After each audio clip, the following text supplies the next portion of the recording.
Alright students, let's find out what's happening in our lesson now. So initially what we realized is Marco, he had to design this I logo for his website. Then he wanted to stretch it, so he added extra blocks in his logo. But this time he wants to make it blockier.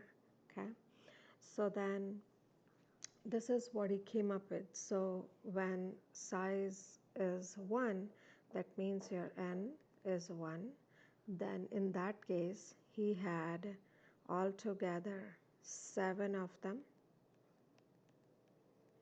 Then with size 2, that means n is 2,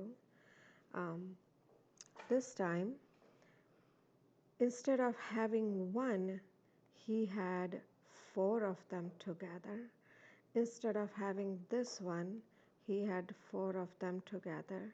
And then same thing, he had 1, but now he had 4 of them. And then same thing for these. So all together for f of 2, if you count, then they are 28 of them. Okay.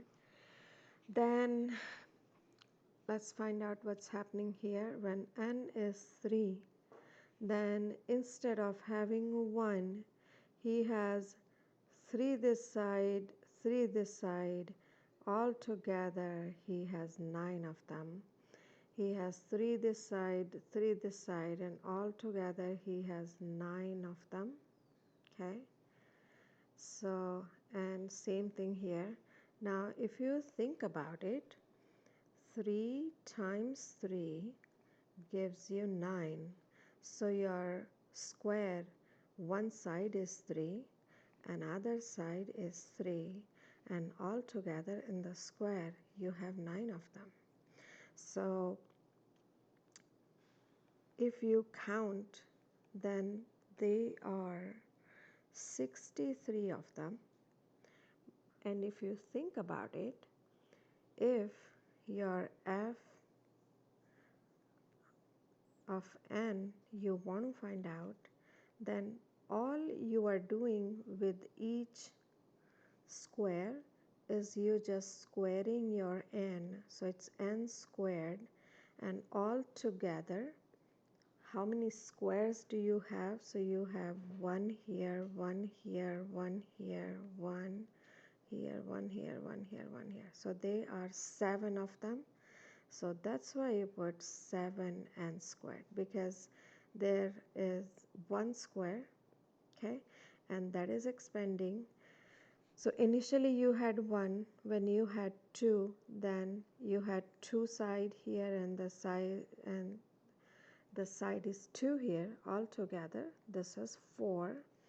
Then now you have the side 3 and 3, and then made the square 9, and all together you have 7 of the n squares, or 7 of the squares. So this is how we can find out, looking at the pattern, what is going on in the sequence. So now let's find out what they want. Now Marco continues with the pattern.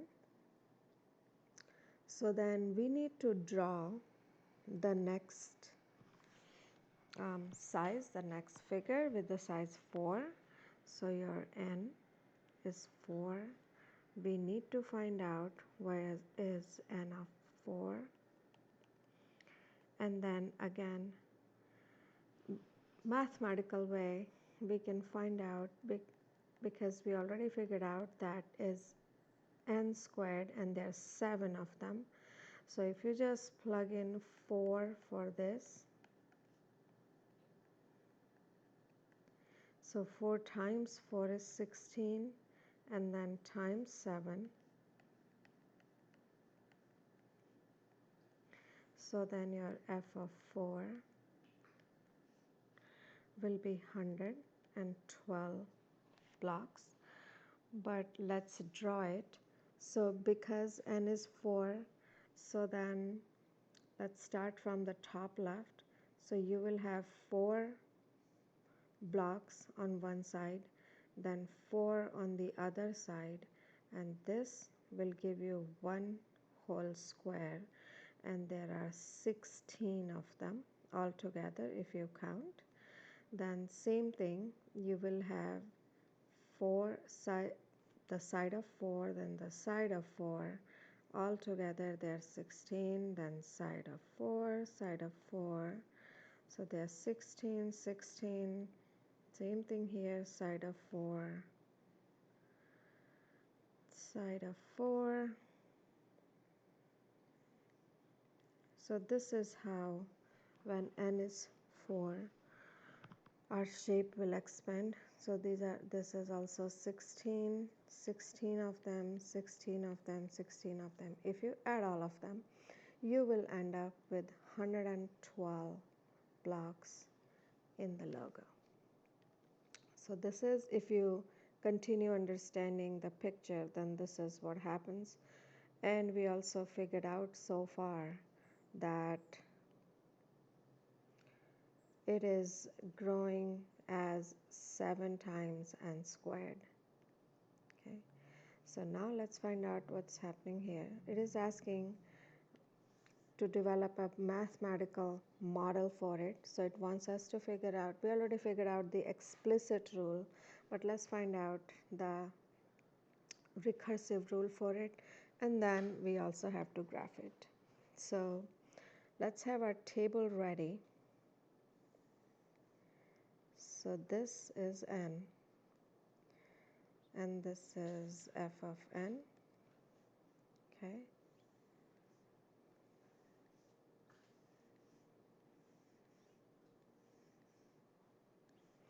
So if n is 1, then 2, 3, 4, 5, 6. So f of n will be, so we counted when n is 1, there are 7 blocks. Then when n is 2, then there are 28 of them. Then it's 63. Then it's 112. And if the pattern continues, then next one will be 175 and 252. Now let's find out its first difference. Okay, so first difference will be, you do 28 take away 7 and you will be getting 21. When you do 63 take away 28, you get 35. If you take away 63 from 112, so 49. And if we continue subtracting, then this is what we get. Now let's find out the second difference.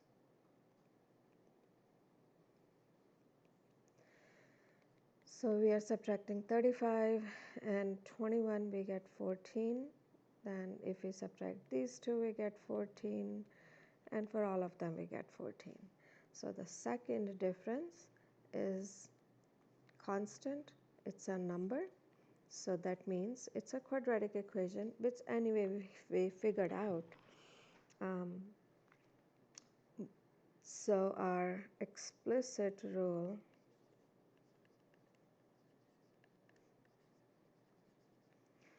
will be, again, if you follow what I told you last time, is your equation is also, so because these are all constants, when the second difference is constant, it is always n squared equation because it's quadratic equation. Now this number, the coefficient of that is always half of whatever is your second difference. So we do 14 divide by 2, which gives you 7. This 7 is your coefficient. Now if you plug in to find out, do you need to add or subtract any number also? So if you check by plugging in 6 here, so that will be 7 times 6 times 6 is 36, so 36 times 7, and it gives you 252, which makes sense. Then if you plug in, let's say you want to plug in 1, then in that case,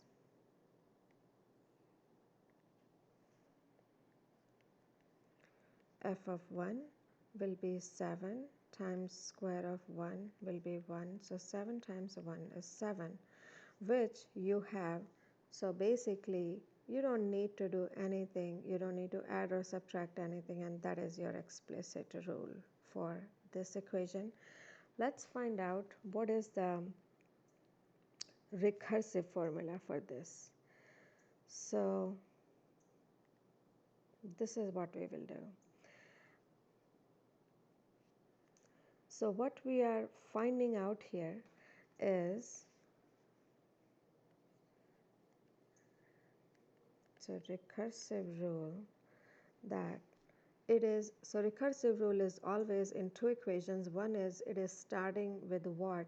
So it's starting with f of 1, which is 7, and then you need to find out what is it that you are adding or subtracting each time to get the next term if you know the term before.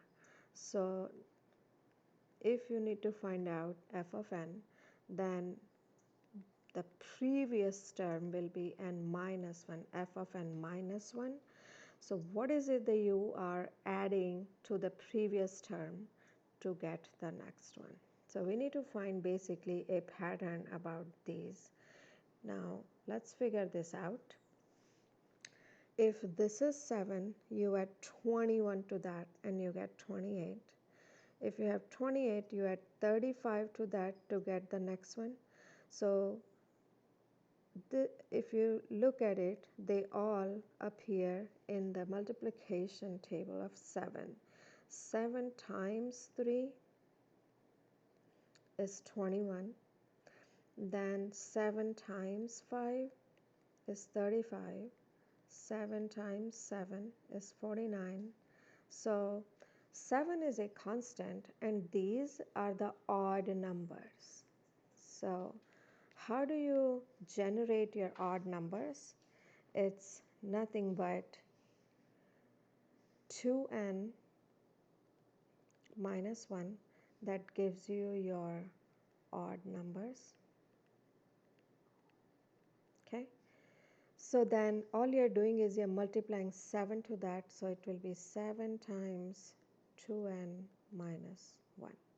So this is your also rate of change in recursive. Now let's figure out the graph of it. So let's start with 0. We need to go up to 6. So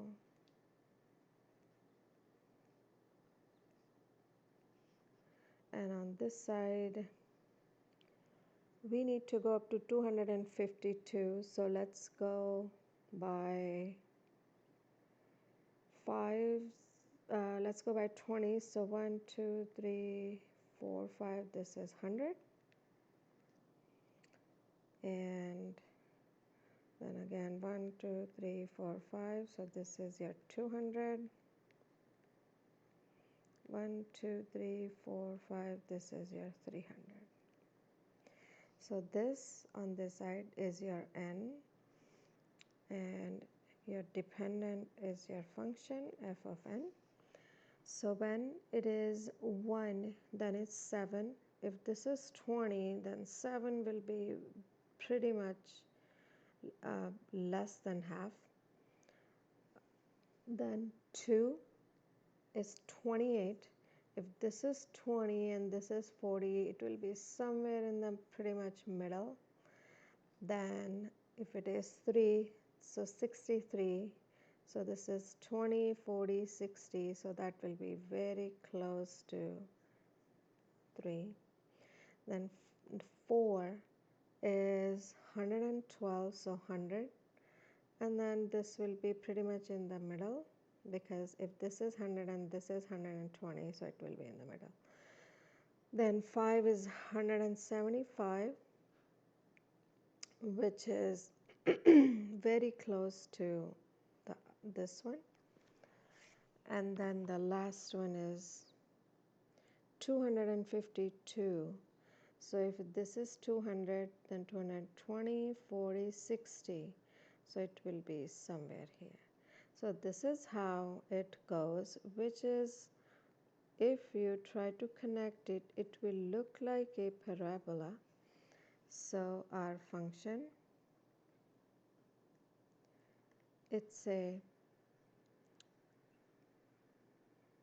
our function is a quadratic function,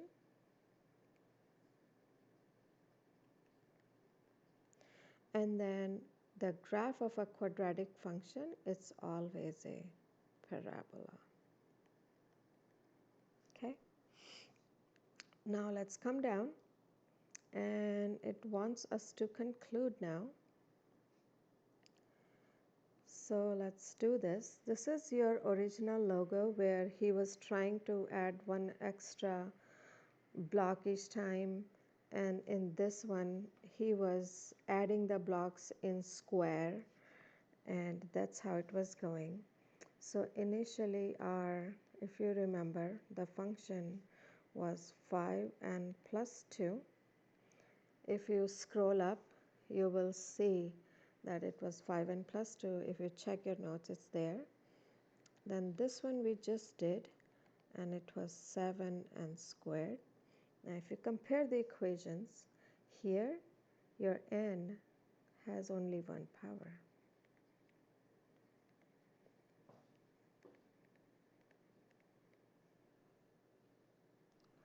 But here n has the second power.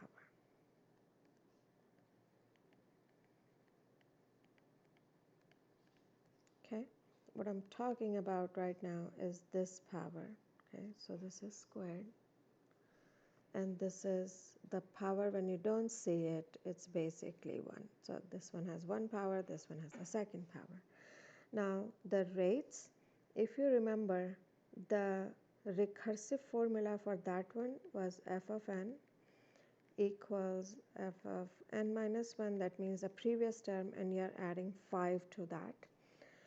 Here it is f of n, then previous term f of n minus 1, and you are adding 7 times n, no, 7 times 2n minus 1, which you can rewrite as f of n equals f of n minus 1. If I distribute this 7, it will become 14n minus 7. So then in the recursive formula, this is the rate of change, okay? And this is the rate of change for this one. So this one is a constant rate of change. But here, this is a line equation, so this is a linear rate of change, okay? Now let's figure out the graph. What we got in this one was a line graph, but here we got a parabola, okay? Then this one, we got a linear function because we got a line graph, and this one, because we got a parabola and it has the square in the n term, that means it was a quadratic function.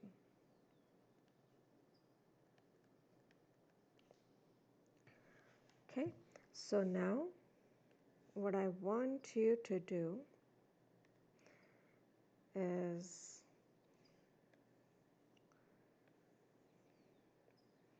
I want you to try number 10.